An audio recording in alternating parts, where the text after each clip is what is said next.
Hi there, and welcome to the Skylight Books author reading series.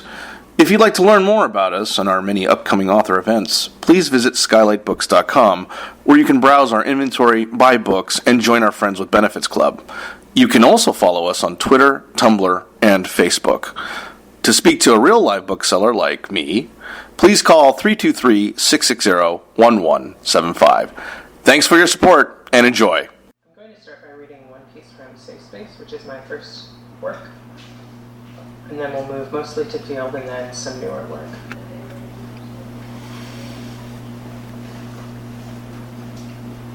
Seagull Tiny. The villagers are watchful in their booths at Boston Market.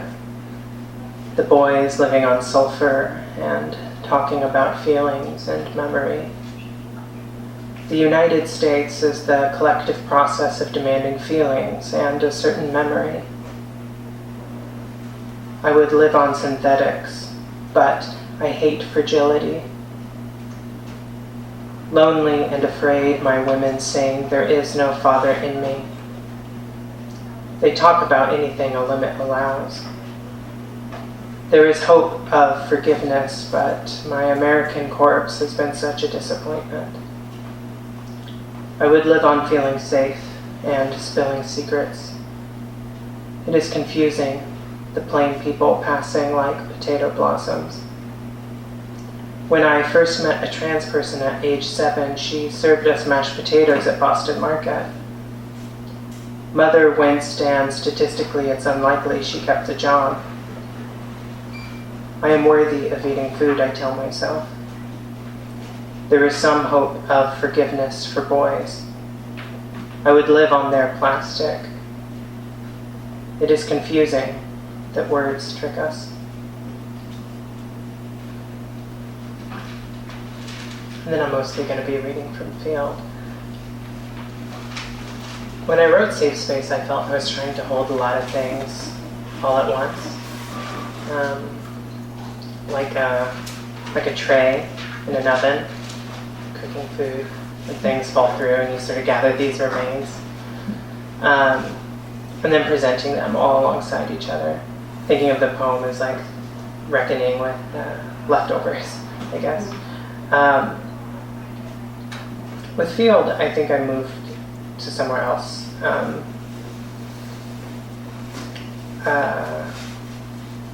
guess more like a landscape. If Safe Space is Hieronymus Bosch or something where everything's chaotic, but you look in and see these intimate scenes close up. This is more landscape where they're much simpler, smaller close-ups, but then when you stand back you see something else. So I'm going to read a few poems from that. 1. These white skirts and orange sweaters I want in the feeding mart, while my vegetable parts bloom in the common way, a grackle in the garden roost, the tall women washing hands or eyeing turnips, the saddened powers we rub so economically. In one version of things, alarum is my name, unkempt and handled. I am hoarse. I am saddled. I am a broken horse.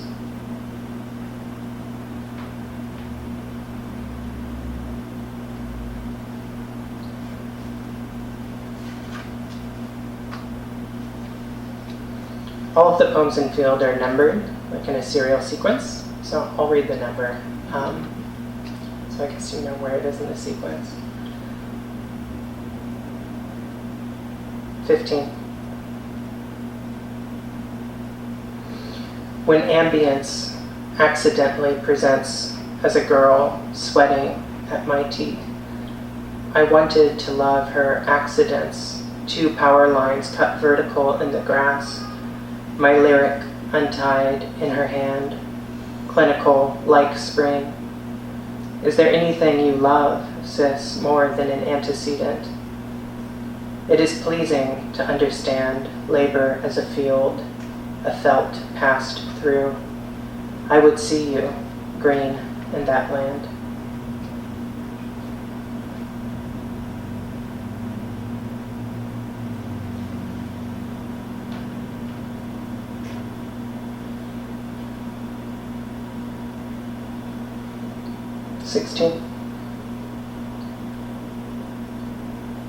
Gender is not the tran organ.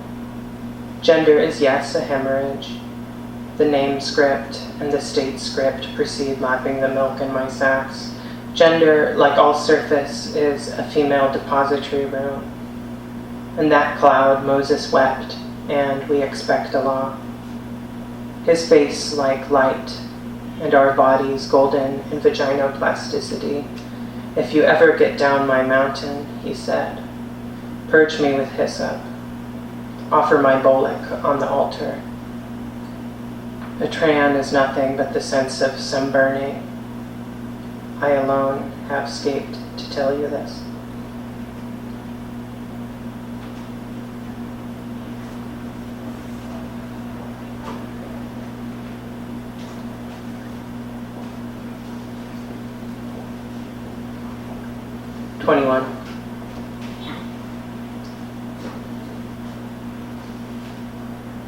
Being graceless, my breasts folding for the first, the cruelest rhetoric, forgiveness, and their big brown beards like pubic slug.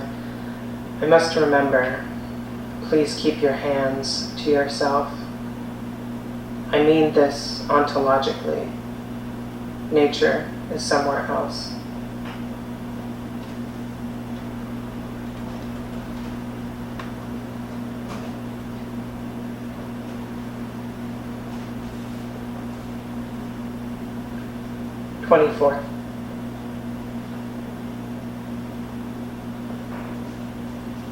Being tran is a unique kind of organ.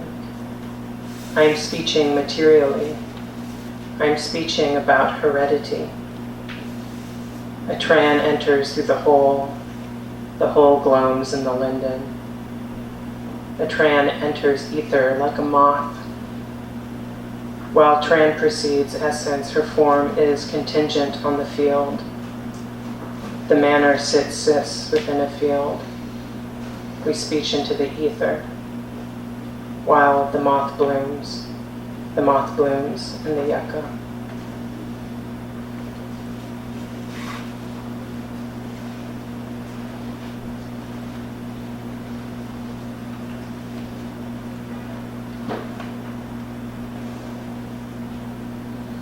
Another thing with safe space versus field, as I felt with safe space, there was like a lot of conflating of transness with certain other tropes, millennials, artificiality, performance. And so I wanted to sort of like embrace a lot of those tropes and sort of present a kind of apology, a kind of juvenilia, and embrace it wholly. But with field, I was deep in my MFA. It had been a couple of years into my MFA, and I guess I had sort of become exhausted with a lot of like presumptions about what my work ought to have looked like. That it needs to take these certain kind of forms and address certain topics relating to being trans. And so then I just decided to write only the things that I was interested in, that I was excited about writing, and sort of throw caution to the wind, I guess. And so that's why I started writing about language, and everything on the page has sort of like medieval meets text speak respelling. And so I became excited by those things and just decided to pursue them wholly.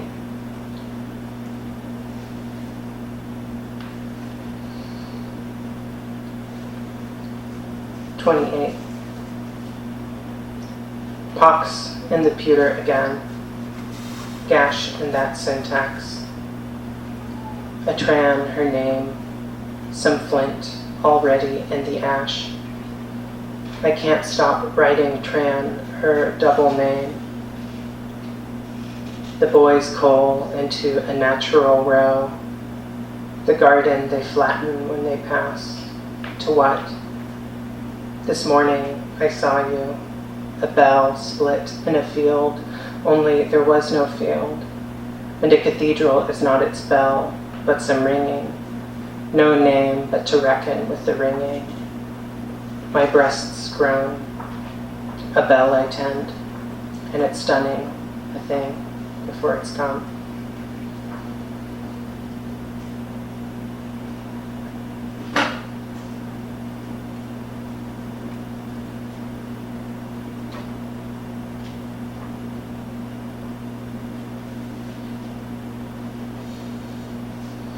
I think too, there was this sense in which, like, for me when I was writing Safe Space, I guess, what seemed so central to me at times, to what I thought of as like trans experience, was like finding clothes that fit, finding a place to be friends, things like this.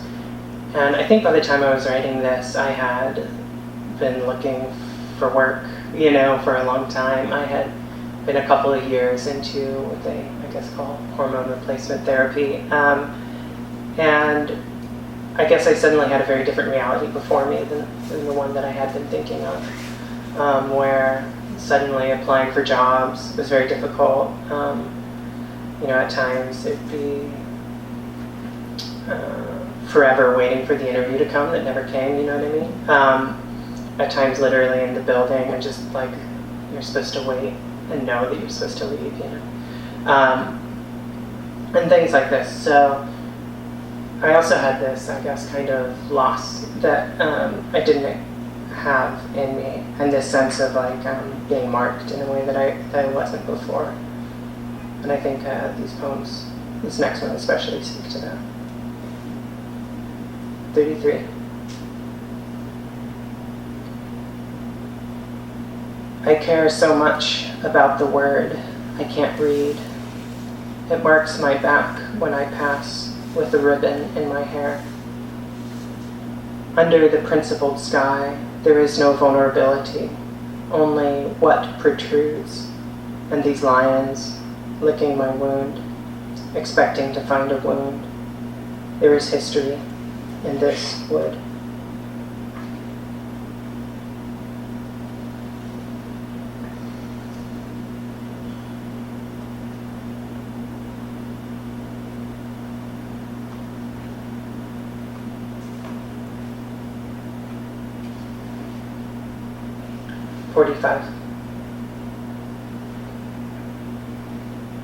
But when I was a child, I was so old, in my dreams, a girl, there being no pardon from the real, its form a dream, a girl.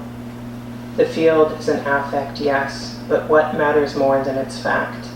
Factual the fold, in its fallow and bent day, mattering how we call a thing, and what did we make then, being so tall, the day being old, some facts stunning the air.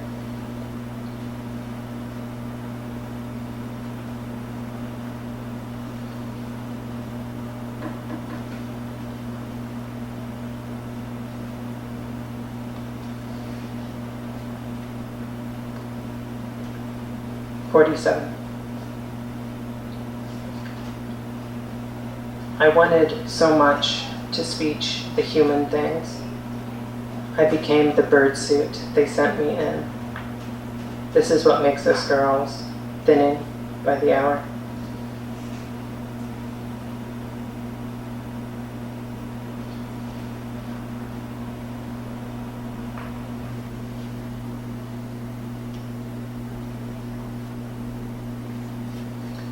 Yeah, there's also the sense I get sometimes. I was applying for a job once and someone looked at me and said, "So, what's your story?" Whoa, right? Like, what do I say to that? It's frightening, right? And the sense in which, like, you not only need to be different and, like, accounted for in your difference, but then you also have to tell the story and explain it, and for the person to listen and go like, "Oh, that's so horrible." Yes, I feel very good for listening to that. And so that's also something that plays throughout this work, where like in order to be with someone and trust them and be in the space with them, you have to be comfortable with the fact that there are some things you don't know, right? And some things that aren't going to be immediately before you. I was thinking about that in part with this one. 51. I gave my medal to the hole, and it was empty still. I gave my bell, and see, it was emptier still. They speeched so much about the boniness of trees. They said, we know about your fume, about the whale, about the porno in your sack, so bearably frail. So I shoveled seed. I scattered layers of bone. I said, look at the firmament of my bone. Look at the cream of my saccharine face, flattened to a slim room. Thank you for the room, and the hole I deposit myself to. Thank you for the tree, however brief its gloam. In those days, I believed in unfolding to a floor. I still can't with what you saw.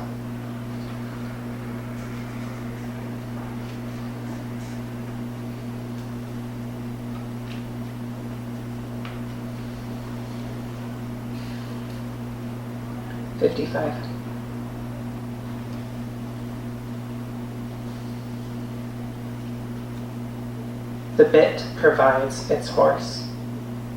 The rock provided a boy, blessing God.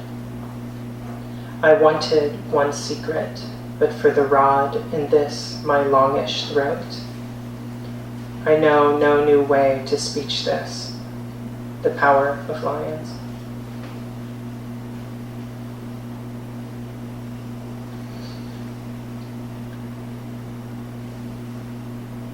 I always had a hard time with love poems. I remember I had a class where the teacher asked you to write down the thing that you're most afraid of, and I wrote writing love poems. It's just, I don't know, there's something terrifyingly vulnerable about it. And so then I tried. I felt like this work got very sad, so I okay, let's try and counterweight it. I mean, I guess it's hard to write a love poem, right? Because you have to be honest with yourself as someone capable of receiving love, right? And that can be difficult, I guess, if you don't think you deserve or love enough. 56. Speeching of trees from the inside. You can grow dear to one, only from the inside. I took pride in what was dropped. When nothing was in sight, my pride was in your leaves, where medallions could be.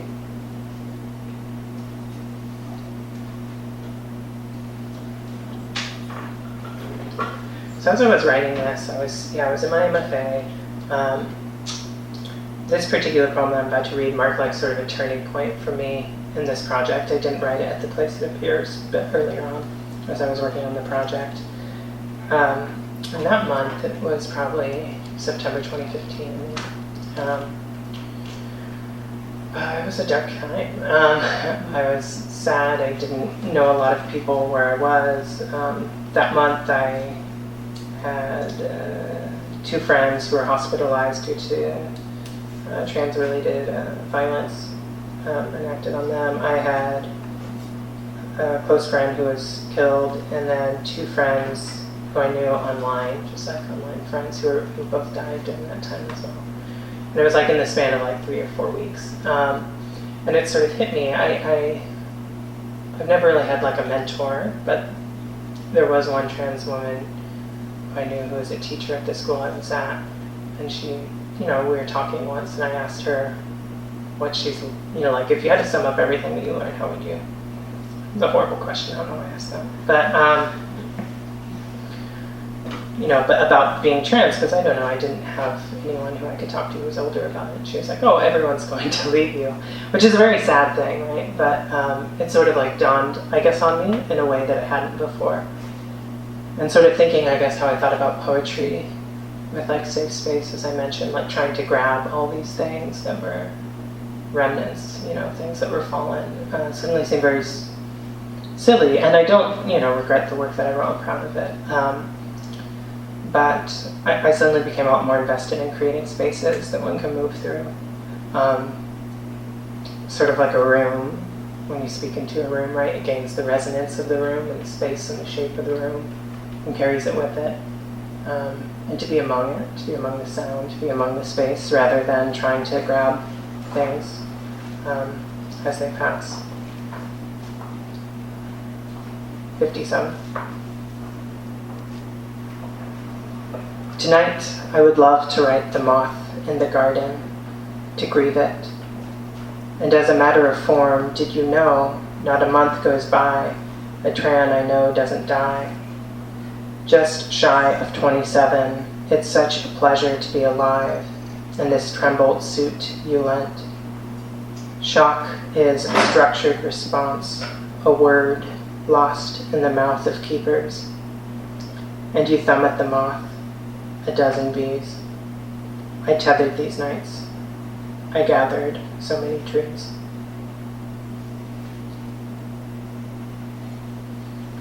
There was also this post going around at the time that the life expectancy of a trans woman was 27, which cannot be correct. I don't think that's correct. But that was impacting me somewhat at the time. Since then, I've seen 35 and some other things that are horrifyingly low. But 27 is a little extreme.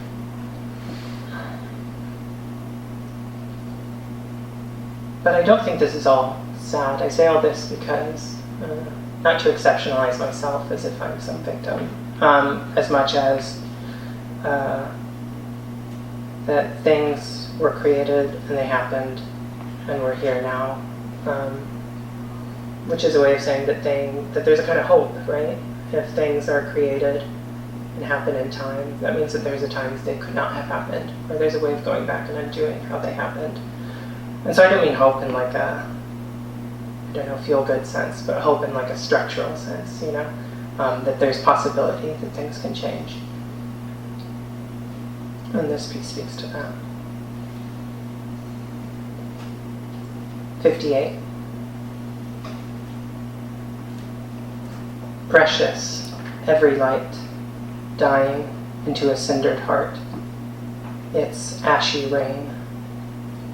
I am an arrangement of strings, deferred what remains of a fire latent in any wood, and you, a rushed thing, singeing what you could of my dry strings. It's good. It means we can change.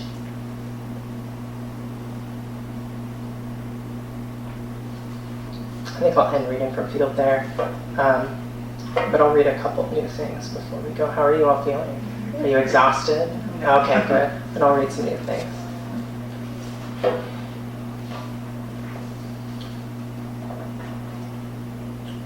So the newer things that I've been writing about are sort of, I guess, I'm stuck in that period of time, or shortly after it, where I was in Tucson, I was in the desert, I was sad, I was unemployed, trying to find work across a varying spectrum of legality.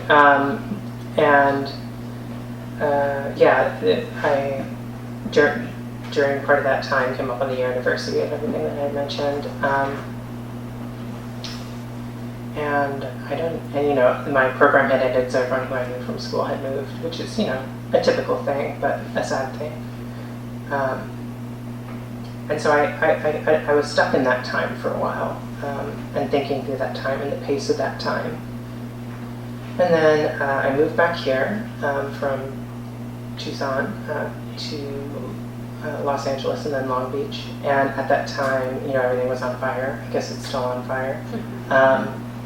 And then the election happened. So there was all these culminating big external things that suddenly corresponded to this sort of internal drama I guess I've been having.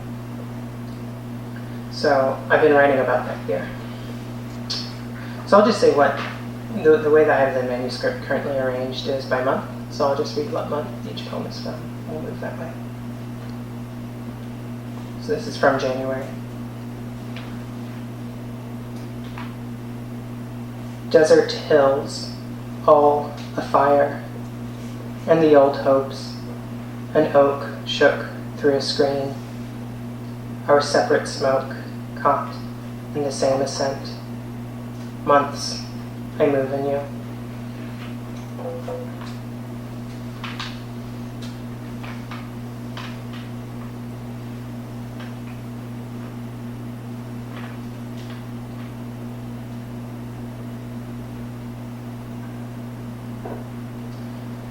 Yeah, I also started thinking about poems a lot and what kind of space I wanted to create in the poem.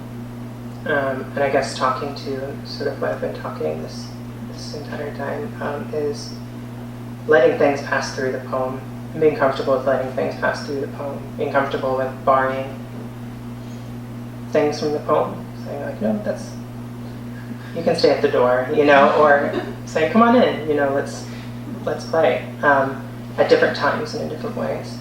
And I don't want things to be unintelligible, but to allow for sort of different new connections that can form that way. This is from April. I put you in a poem. You climbed the giantess tree. I put a dozen grapefruit into a tree. You ate every one. There is a letter in a desk I cannot know. One day I will know.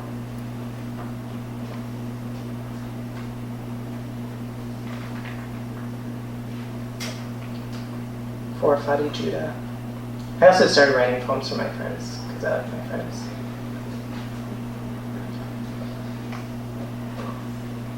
A river is cold. A poem, perhaps, is a room, a charwoman at its feet. Under the blue, blue sky. It is Monday. Dead things sink in the sky, alive.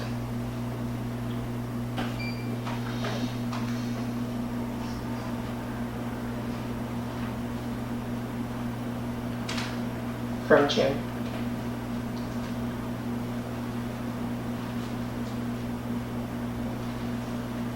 A house under construction, faded fence, a pear rot in the sun.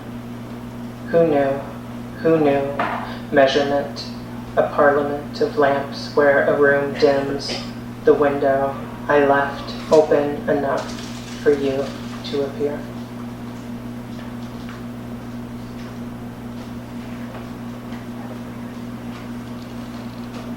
And these are poems from around the time I moved back to LA, so maybe these are my LA poems. Here's another love poem, though. That last love poem was so sad. It wasn't much of a love poem. This one's a little more of a love poem. When you touch, long, irretrievable now, beside you again, me again, in the dark of our certainty, I hold like a stone. And even you, I turned my head to 1,000 possible things, gone, cannot touch. It is all I hold now in spring.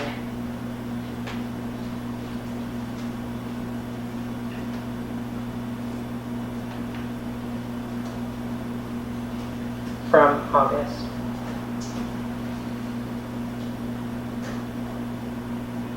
Slept in cars. Sheaf of hair shook in rain. California, a fire. My mind entirely a house of cinder in a house of cinder. Iterable rows, months massed in the anywhere. Shoulder me there.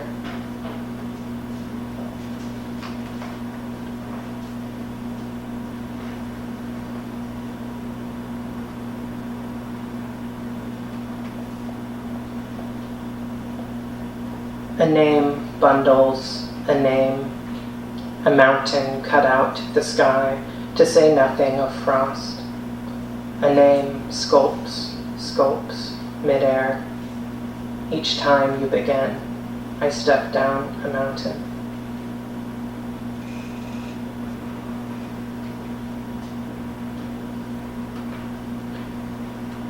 perhaps my most LA poem because I wrote this one on the 101. And like, you shouldn't text and drive, but you really shouldn't write poems and drive. But I did.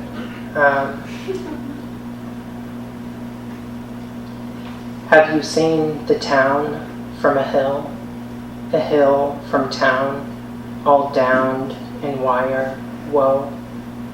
A ground floor hole where no one lives, where orange-coated men, like a scabbard, shuffle through.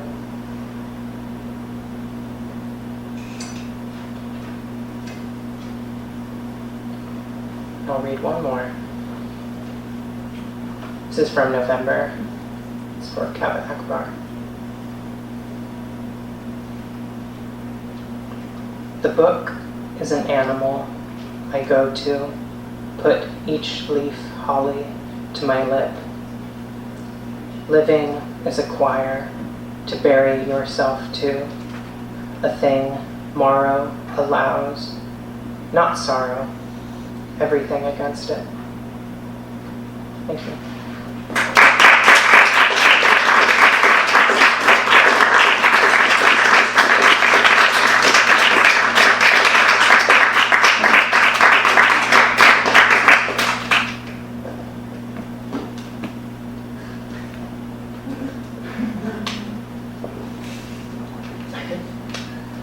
There's a transaction going on, so I think that's it. Do you want to take questions? Yeah, I can take questions, yeah. So I was horrified, but I can see totally how someone would expect you to leave. So how do you assert yourself in that situation? In which situation? If you're on an interview and someone expects you to leave and you're slowly getting the picture, but it's unbelievable to be in that circumstance. So how do you assert yourself in that? Oh, yeah, no, that example, this was in Long Beach, and they had pride flags out, which I really liked. That was the real kicker. But, yeah, so I showed up, and I was like, here's my resume, I'd like to apply for this job. And they're like, oh, yeah, sure, come back in an hour. So, okay, it's fine. So I came back in an hour, and I was like, oh, yeah, sure, come back in an hour. And I was like, all right, that's kind of weird. Come back in an hour. I was like, oh, how about you wait for a bit? And this kept on going on until it was like 5 hours, I guess. Yeah. And it became clear, like, other people are coming in after me to apply for the job, and I'm still there, so it became clear that it was just expected that I was supposed to get the hint, I guess. And like the person who was supposed to interview me, they were going off and talking with other people, and it was all very clear. So the way I dealt with it, I cried in the bathroom. I didn't deal with it well. But then I went home and wrote a poem and got a better job. So, yeah, it's fine. I mean, it's not, but it would have been a bad job to have, obviously. I always, because it's not unusual to be in that circumstance as a woman, to be treated that way. You're ghosted and you're expected to know it. And I always have to devise clever ways to assert my identity, because my humanity will not be recognized unless I do. So I always wonder how other people in other groups or situations confront that, because I feel it's very important to confront it, because people make assumptions, they don't see your humanity, and it's a real creative process to have people, like you're doing, have people recognize your humanity. Yeah, if it was like a social setting, right, or something, I would have asserted myself in some other way, but given the dynamic, it's like, what, I don't know, I didn't know what option, like, there was no way I was getting the job, and that's all I really wanted. I always resort to just left. I always resort to a diva fit, which is not really a good end game, but I have to do something, especially in this circumstance of civil rights, You wrote a poem in the car? Yeah, well, I started it. I edited it a lot after. We're talking about that. Yeah. That makes it sound like it was perhaps a very flippant process, but there was a lot of traffic, so I had a long time, and I had my notes open on my phone, and I was taking notes, and then I edited it a lot, so it wasn't like I wrote it on the way over here. Okay. Yeah. So how did I write it? I was on the 101 North, and a building was under construction, And it was very beautiful and very horrible at the same time, in the way that buildings under construction often are.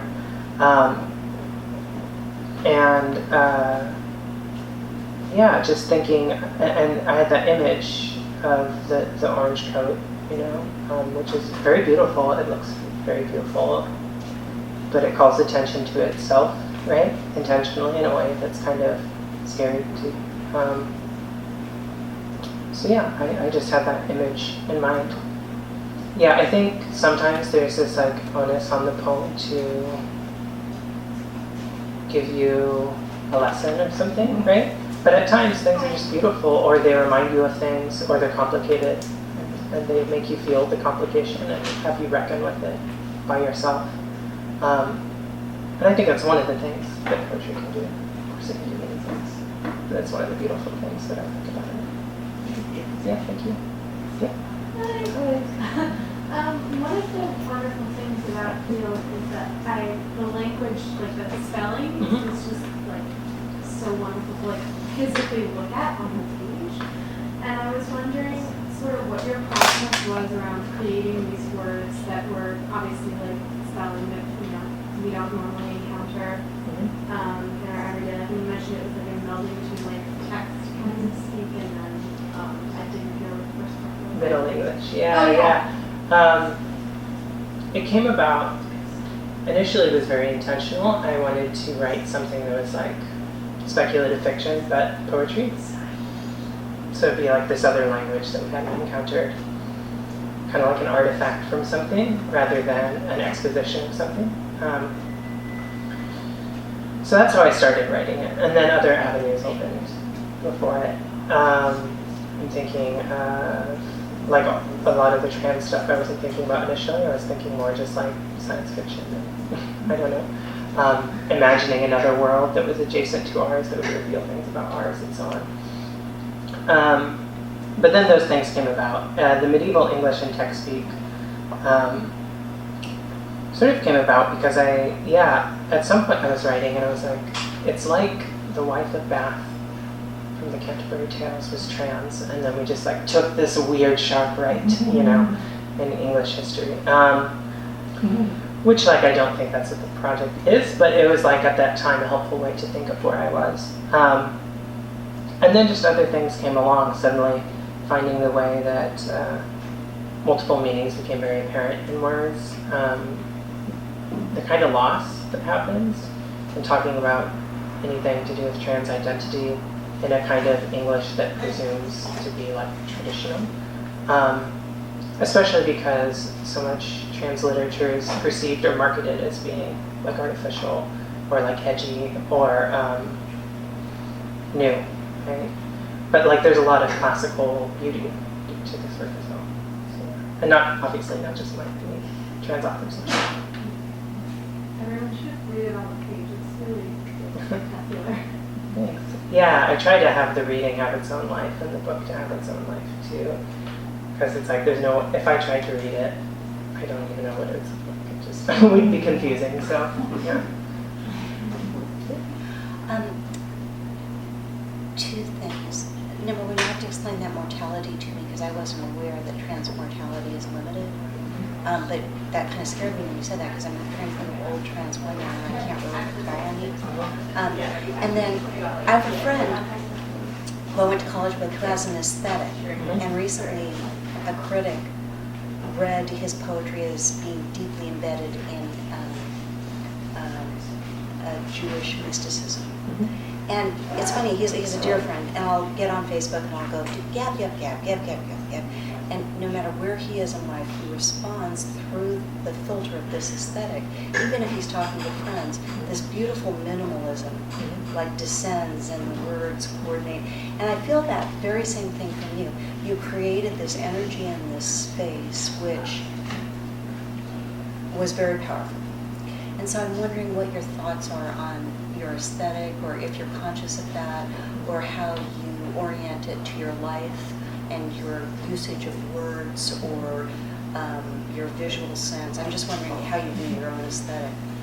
Yeah, to speak to that, with the example of your friend, you're saying responds in every circumstance in the same sort of it's sort pronounced of aesthetic. lovely to talk to him. Yeah. It's like little prayers coming through all the time, but I'm like this, you know, and he's funny. He's always himself no matter what happens, you know. Yeah, this is very much me that you're saying, but it's also very much me doing a reading that you're saying, you know? You develop something carefully. Yeah. So I would think if I'm talking with my mom, if I'm talking with my friends, if someone has just yelled something rude to me on the street, or, you know, like I have different modes of being who I am, right? And I'll adapt to what one's appropriate. Just like in a job interview, right? You might present a certain kind of more formal way or something than if you're grabbing a drink with a friend or whatever.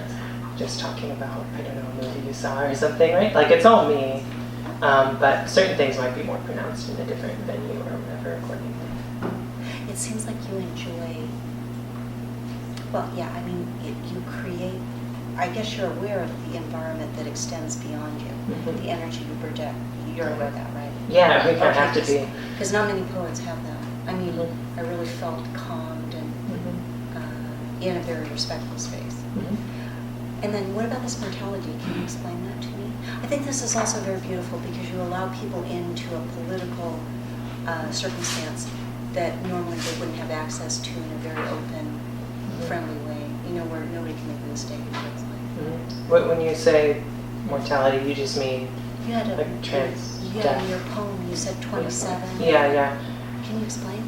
Yeah, I mean, yeah, trans people die young. This is in large part because of violence. Oh, I see. Yeah. Like when I spoke to the three people I knew who all died in the same month. Two died by their quote unquote own hand, and then one was murdered. Yeah, but who moves a hand? Yeah. But I know the rest of the questions. So yeah. Well, I have a question about is that sadness in your work, is it become because of your personality as a writer, or it's because you are trans? I don't know the difference. Yeah.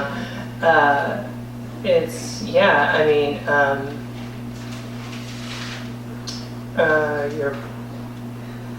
someone is born into the family they're born into, right, and adapt some of their behaviors. You're born into the language, the country. You can move and change. You're born into the body you have, right, and that can move and change. And that's all you, right? That's wholly you and your identity and who you are. But of course, you also have like free will and make choices from that sort of starting point, right? So I mean, it's all of it, right? Yeah, it's coming completely wholly from where I've come from, but it's also not limited to that. Hi. I like what you said about letting things pass through in your work. When you're thinking about that idea, how do you determine what stays and what, I guess, falls through? Yeah. And then also I was wondering what happened to the speculative. Oh, yeah. So when thinking of things that fall through, I guess that's like a realizing that I can't hold damage, I can't hold words, I can't hold a lot of things that I was trying to hold. Now, it might be worth trying to, right? There's a poem in Safe Space that ends with existing in this world requires all your thought, and yet it's absolutely effortless, even carrots do it. And like it's kind of a cute line that's trying to hold lots of things all at once, right? Spreading out really far. And I don't think FEELD has many lines like that, you know what I mean? It's trying to hold a lot. FEELD, I guess I became more concerned with creating objects, creating things that at times might be unwieldy, but that I wanted to still be useful towards some end. So that might be just creating a feeling. It might just be, or reminding one of a feeling. Similarly to, I don't know, maybe how food does or something, right? Like you just want it to taste good. If it reminds you of other things or makes you think of other things, like great, that's all wonderful. But also at the end of the day, you want a beautiful object that you can move around and explore. But some things will fall through. Some people will get it, some people won't. And it's fine if someone doesn't get something if it's not for them or available to them at that time. There's lots some things that I don't like. So it's fine, but just to recognize that and to sort of sculpt the materials accordingly. That might be a little too abstract. I don't know. Yeah. Any other questions? Okay, one more. Yeah. So do you work by project, always by project, or do you have? Yeah, I'm pretty project by project. Yeah. Does that emerge, or how does that work?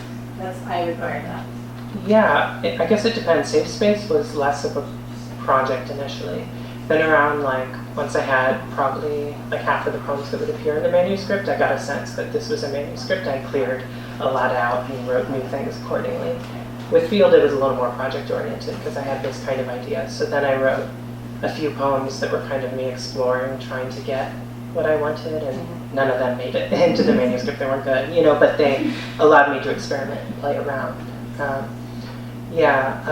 With the work I'm working on now, it came about maybe a little more naturally. I found myself into it. I found myself returning to these things. So then, by returning, I knew there was a thing that was sort of grounding the whole work. Absolutely. Thank you, everyone, for all the questions that were coming out, and to Skylight again. Yeah.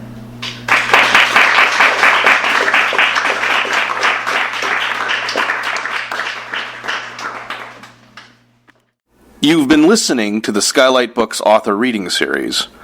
Don't forget, you can listen to this and all of our other great podcasts at skylightbooks.com. Thanks again for stopping by, and we hope to see you soon.